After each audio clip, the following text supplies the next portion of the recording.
Mechanical गुरु channel को subscribe कीजिए और बेल आइकॉन को दबाइए ताकि आप देख सके लेटेस्ट वीडियो सबसे पहले। हेलो दोस्तों, मेरा नाम है अंकित और तिलक लगा के स्वागत करता हूं आपका मैकेनिकल गुरु यूट्यूब चैनल पर। बहुत सी अपडेट्स आ रही हैं, इसलिए लेके आया हूं आप लोगों के लिए मैक ऑटो अपडेट। तो चलिए आगे बढ़ते हैं और बात करते हैं इन अपडेट्स के बारे में।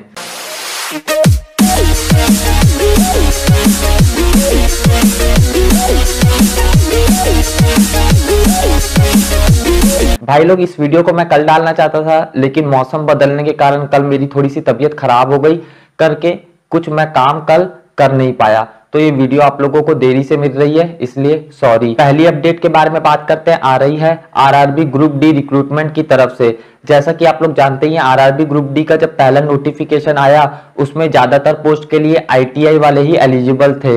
इससे जो स्टूडेंट्स बस 10th पास आउट थे वह नाराज हो गए और उन्होंने प्रोटेस्ट करना चालू कर दिया, और ये प्रोटेस्ट कुछ हद तक सही भी लग रहा था। पीयूष गोयल जी ने इनकी बात सुनी और आखिरी में यह अनाउंस भी कर दिया कि अब ग्रुप डी की हर पोस्ट के लिए 10th पास आउट वाले खाली एलिजिबल है, यानी कि बस अब 10th पास आउट है तो ग्रुप डी का फॉर्म भर सकते हैं, आईटीआई कंपलसरी नहीं है। अब इससे आईटीआई वाले स्टूडेंट्स नाराज हो गए हैं, अब यह स्टूडेंट्स प्रोटेस्ट करने लगे हैं। इनकी दो शर्त हैं, ये स्टूडेंट गवर्नमेंट के सामने दो शर्त रखे हैं। पहली शर्त यह है कि 50% पोस्ट के लिए फिर से आईटीआई वालों को ही एलिजिबल करना चाहिए, यानी कि जितनी भी पोस्ट है 62,000 पोस्ट, उसमें से कम 30,000 पोस्ट ऐसी होनी चाहिए जिसके लिए आईटीआई वाले ही बस एलिजिबल रहें। और दूसरी शर्त यह रखी गई है कि अगर पहली शर्त पॉसिबल नहीं है तो आईटीआई वालों को 10 नंबर 10 मार्क्स एक्स्ट्रा देना चाहिए एग्जाम में। तो भाई लोग, प्रोटेस्ट अभी भी जारी है। रेलवे का ग्रुप डी का रिक्रूटमेंट आखिरकार रेलवे के लिए सरदर्द बन चुका है। इतनी ज्यादा पोस्ट है यार, थोड़ा थोड़ा करके निकालते 20-20 हजार करके तो इनका काम बन जाता, लेकिन अभी कुछ चीजें क्लियर नहीं हो पा रही है। किसी को ये रिक्रूटमेंट अच्छा लग रहा है, किसी को अच्छा नहीं लग रहा है, फॉर्म नहीं भर पा रहे हैं, मॉडिफाई नहीं कर पा रहे हैं, कुछ चीजें क्लियर नहीं हो रही है, फीस रिफंड की बात बाद में आपने की, तो ये सब चीजें मेरे को सही नहीं लग रहा है। और आप क्या सोचते हैं इस बारे में मुझे जरूर बताइएगा नीचे कमेंट्स में। अगली अपडेट आ रही है prime minister research fellowship scheme की तरफ से। इसके ऊपर मैंने पहले वीडियो बना के आपको बता दिया था। इस स्कीम के लिए आईआईटी वाले वह स्टूडेंट्स एलिजिबल हैं जो अभी बीई बीटेक कर रहे हैं। ये स्टूडेंट डायरेक्ट पीएचडी में एडमिशन ले सकते हैं अगर यह एलिजिबल हुए तो। इसका डिटेल नोटिफिकेशन आ चुका है, 24 फरवरी से आप लोग अप्लाई कर सकते हैं। आप ये पिक देख सकते हैं, इसमें हर एक डिटेल लिखी हुई है। बेसिकली ज्यादातर लोगों को यह सही नहीं लग रहा है कि लिमिटेड आईआईटीज के स्टूडेंट्स और एनआईटीज के स्टूडेंट्स ही इसके लिए अप्लाई कर सकते हैं, और एलिजिबिलिटी क्राइटेरिया भी बहुत हाई रखा गया है। और ऐसा अगर होता है, इतना हाई स्टाइपेंड किसी को मिलता है, तो जो दूसरे स्टूडेंट जो सेम इंस्टीट्यूट में रिसर्च कर रहे हैं वह डीमोटिवेट होंगे। तो इसके लिए भी बहुत से लोग प्रोटेस्ट करना चालू कर दिए कि यह सही नहीं है और इसके एलिजिबिलिटी क्राइटेरिया में भी चेंजेस करना चाहिए। तो पता नहीं आगे चल के क्या होने वाला है। अगली अपडेट के बारे में बात करते हैं। अगली अपडेट आ रही है डीआरडीओ, हिंदुस्तान एरोनॉटिक्स लिमिटेड और बीईएल की तरफ से। यह तीनों पीएसयूज ने मिलकर एक ड्रोन बनाया है, इसका नाम है रुस्तम 2। यह ड्रोन फाइटिंग भी कर सकता है, यानी कि इस ड्रोन में वेपन्स भी लग सकते हैं, प्लस यह ड्रोन सर्विलियंस के लिए भी यूज हो सकता है। पहले इंडिया को ड्रोन दूसरे कंट्रीज से लेना पड़ता था, अमूमन यूएसए और इजराइल से इंडिया को ड्रोन लेना पड़ता था, लेकिन रुस्तम 2 के आने के बाद अब इंडिया के पास उसका खुद का ड्रोन है, और यह ड्रोन आने से मेरे को तो उम्मीद है कि आर्मी, नेवी और एयरफोर्स तीनों को बहुत मदद मिलेगी। अगली अपडेट फिर आ रही है इंडियन रेलवेज की तरफ से। आर्किटेक्ट हफीज कॉन्ट्रैक्टर ने एक टेंडर लिया है इंडियन रेलवेज से, और 19 रेलवे स्टेशन को वो डेवलप करेंगे।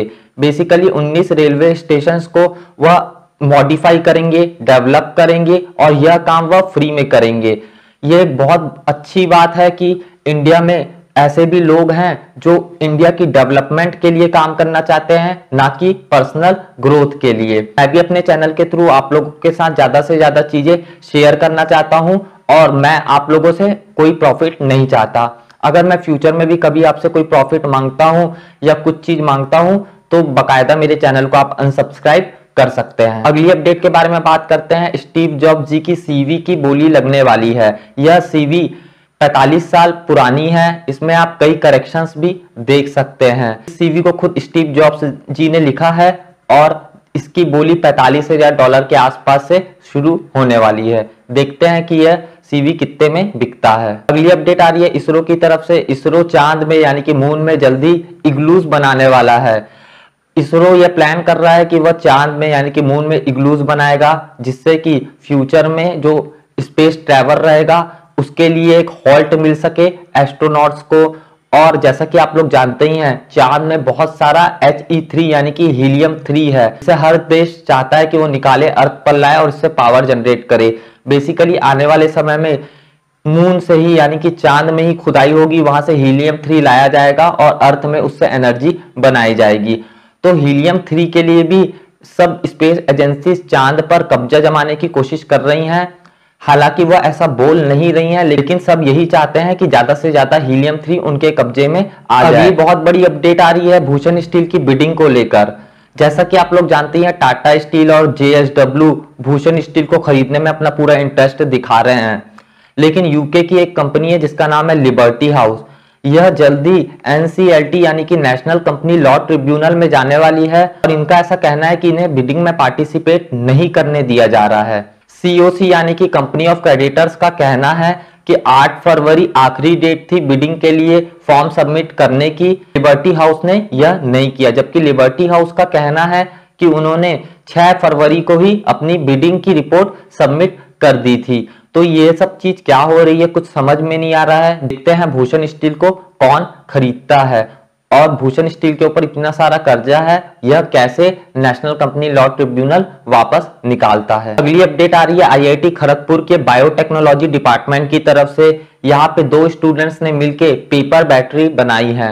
यह पेपर बैटरी सीवेज वाटर के बैक्टीरिया से एनर्जी प्रोड्यूस कर सकती है, पावर प्रोड्यूस कर सकती है।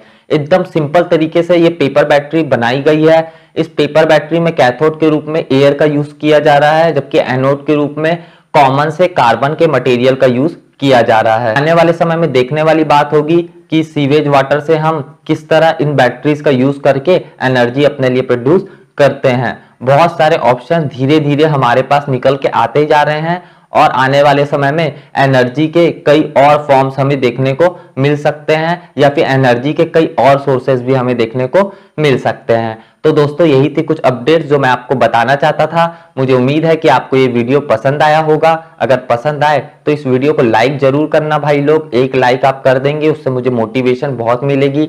इस वीडियो को अपने दोस्तों के साथ शेयर कर दो और उनको भी बता दो कि अगर आपको अपडेटेड रहना है तो इस तरह की वीडियोस यूट्यूब पे अवेलेबल हैं। और मैकेनिकल गुरु यूट्यूब चैनल को अभी तक आपने सब्सक्राइब नहीं किया है भाई, तो सब्सक्राइब भी कर लो, क्योंकि मैं आपके लिए रोज ऐसी अच्छी अच्छी वीडियोस लेके आता रहता हूँ। बहुत जल्दी हम लोग मिलने वाले हैं। जय जवान जय किसान।